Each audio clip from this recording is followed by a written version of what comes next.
Let's see how to play against volley players having high agility and strong volley attributes in the Tour 7 of Tennis Clash, a sports game published by Wi-Fi Studios. So we start this series of matches with one versus a volley player having a high number of trophies and who plays a lot in the Tour 7. As you can see, I'm going to do what I have recommended in the other parts, giving recommendations on how to beat volley players. So there are several things you can do to play against volley players having a very high agility with success. So first I would say that you should hit big forehands or backhands if it's your main force as powerfully as possible towards the two corners of the baseline. As you can see here, serve towards the corner. Of course, sometimes it will not work, okay, if your opponent has anticipated that way towards the corner, and that works. So you choose your preferred corner and you hit your best stroke possible towards this area. Don't mind about the side where your opponent is weak, okay, because most of the time all those volley players having huge agility will have very weak forehand and backhand. So they will have a very hard time countering your big forehand or backhand, whatever corner you choose. Serve towards the corner or cross court towards the sideline. That works quite well as well. Towards the corner. So here if we just lay, that will be hard. No, this is okay. But here that works. So those volley players will try to counter your big stroke by making a drop shot on the return most of the time, whenever they can. Not here because, well, the opponent decided to make another kind of volley towards the baseline, toward the corner, towards the corner. Get prepared for that. Not in this match particularly because this volley player has decided not to make a lot of drop shots or could not make a lot of drop shots, but on the return I mean. But get prepared for that and move quickly to the net to hit another big forehand or backhand towards the corner of the baseline. Whenever your opponent does that, of course you have to try and practice the short but fast swipe first move. This fast swipe move that you have to do, you know, when you are close to the net. Otherwise, you will put the ball out because it's easier to hit an accurate, powerful stroke down the line or cross court when you are around the baseline, okay, than when you are close to the net. Because when you are around the baseline, you have more length for the swipe. Most of the time, your opponent can't volley this follow-up forehand because he or she is too close to the net and can't have enough time to react and execute the counter volley. Now here that worked. This stop shot worked because it was really too well executed. Cross court. Cross court towards the corner. Now here I chose the security. Cross court. Sometimes it won't work, of course, and repeat the process. Don't mind. Just keep playing the way you should play. Towards the corner. You should come back, of course, a bit, because if you're too close to the net, you will be lobbed, or you will be forced to counter volley.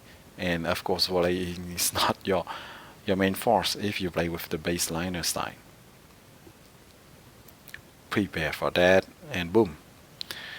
So, but if your opponent succeeded in volleying the ball back, just follow up again with another big forehand and keep hitting this again and again until your opponent admits defeat. So cross court towards the corner, even if it's not towards the corner, if you execute your hit quickly enough, that will be very hard for your volley player to counter anyway, because well, your opponent will not have enough time.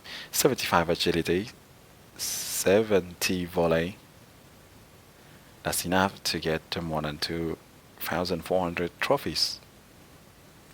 So sometime, some of those volley players will rather try instead of making drop shots. I mean, on the return, they will return a longer ball towards the baseline to surprise you because you expect them to play a drop shot, right? In that case, that will be very tricky for you because when you're rushing to net and that you receive a high ball flying by the level of your head towards the baseline, then you will be kind of forced by the game to play a kind of lob volley. And that would be very easy for your opponent to smash. So if you see that pattern in the play, just adjust your position accordingly. So as to hit the big stroke from the baseline. Okay, so try not to rush all the time. Be prepared to rush, but don't rush all the time. Okay, boom. Towards the corner. You go back a bit. Here, it doesn't work because, well, the accuracy of the swipe must be worked. Sometimes it will work, sometimes not. Okay, easy for the volley player here. You receive the serve, you hit towards the corner. Here, that doesn't work either. I was outflanked and I tried a desperate return.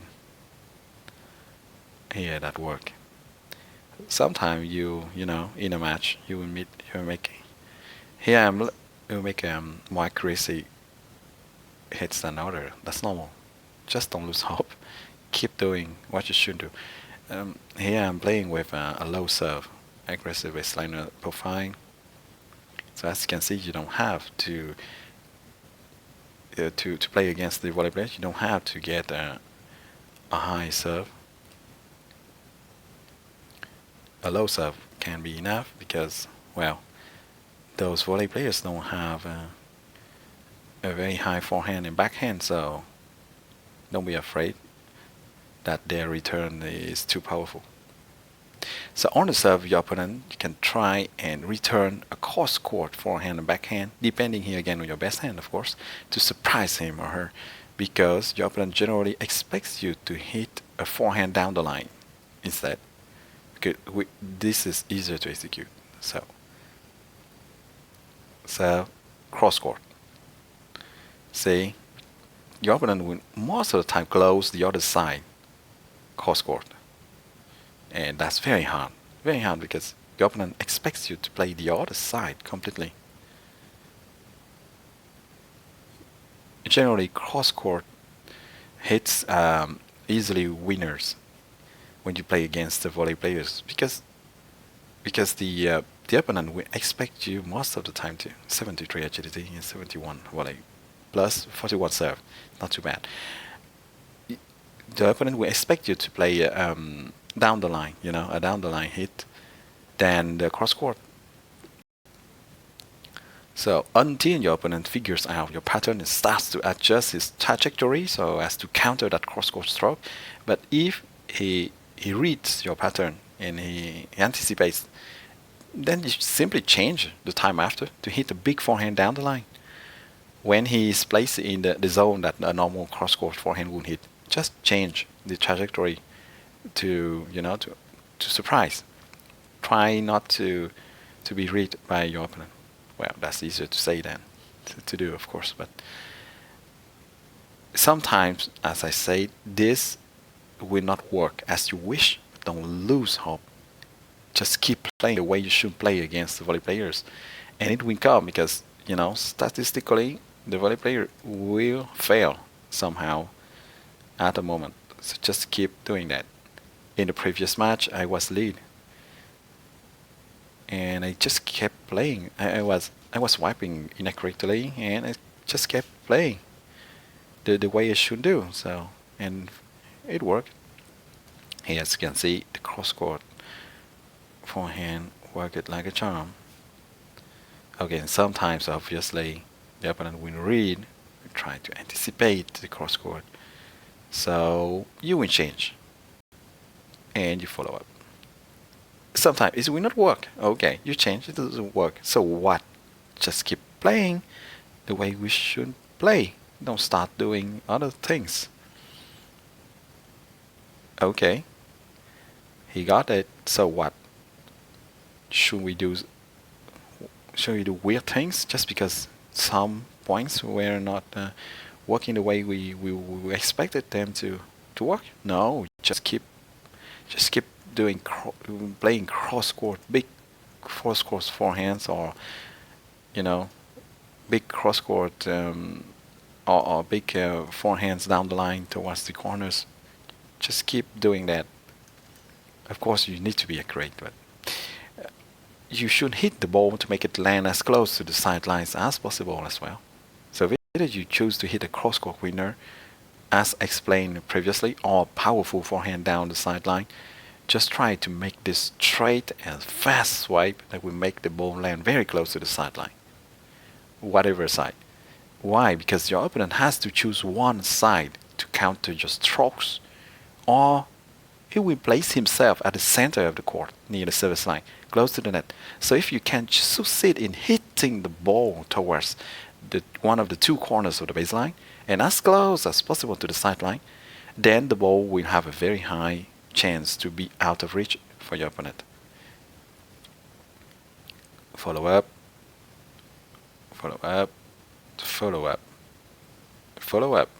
That worked. Okay. Serve down the line. Sometimes it doesn't work. Just keep playing. You serve, return, cross court, cross court. It's very hard for the volley players to catch those sneaky cross court hits near that fall close to the net.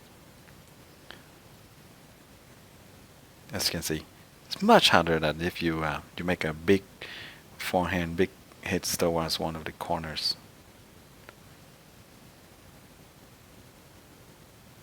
I was making a match versus fly jamming, playing volley recently, and I kept doing that.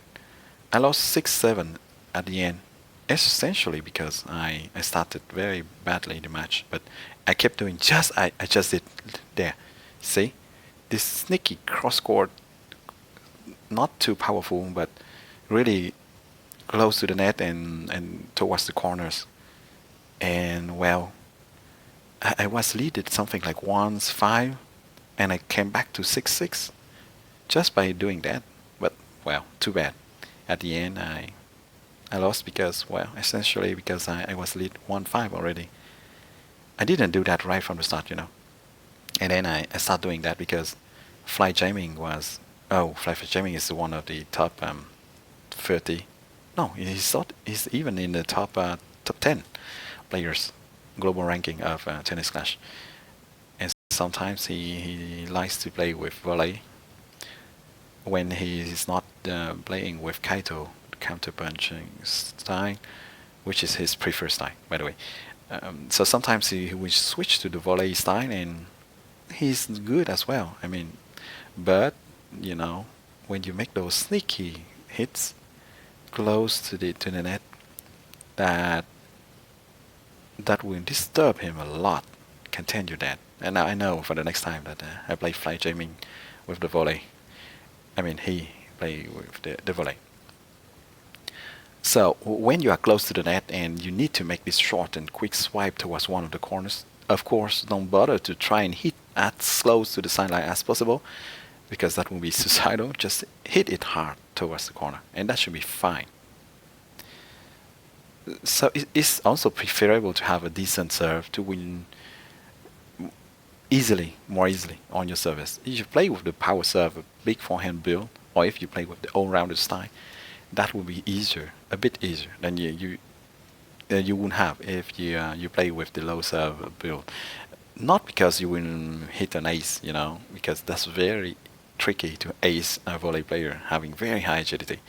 But the return from your volley player will be very weak when you hit a big serve, and you can exploit that weak return more easily. And sometimes I have tried with a power serve build not too long ago.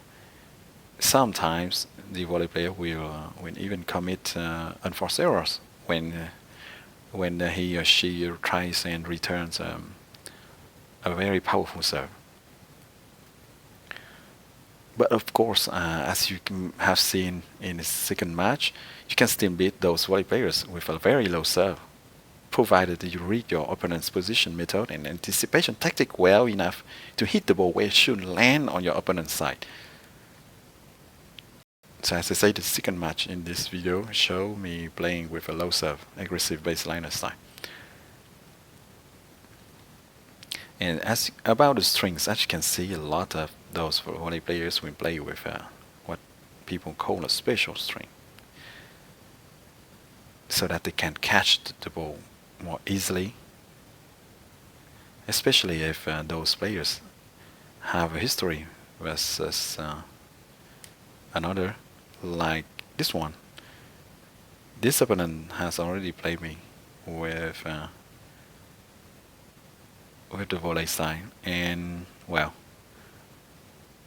he or she knows that I know how to play against volley players. So, and it happens that this opponent has some finisher gut, so she just decided to take a special string to improve her chance of winning the match. But it wasn't enough. You know, the string will help you until a certain extent only. At the end of the day, if you do what you should do, you should play very accurately, and you know how to read your opponent's pattern, the string will not save you at all.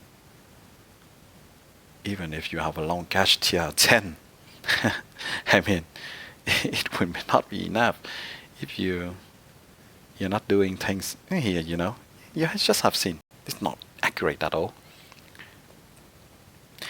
But the string can be important if you don't know much how to play against volley players and you choose to play with an island string, and that your opponent chooses a much better string. That will be very hard then. Don't be don't be very too confident, even if you have a monster forehand and that you don't know if your opponent is going to take a good string or not. Take at least a swallow volley to give you a critical chance. And a catch tier 1, long catch tier 1. If of course you want to extend your catch range, you can take the choker chord, but it's not so useful to have a choker chord when you play against the volley players.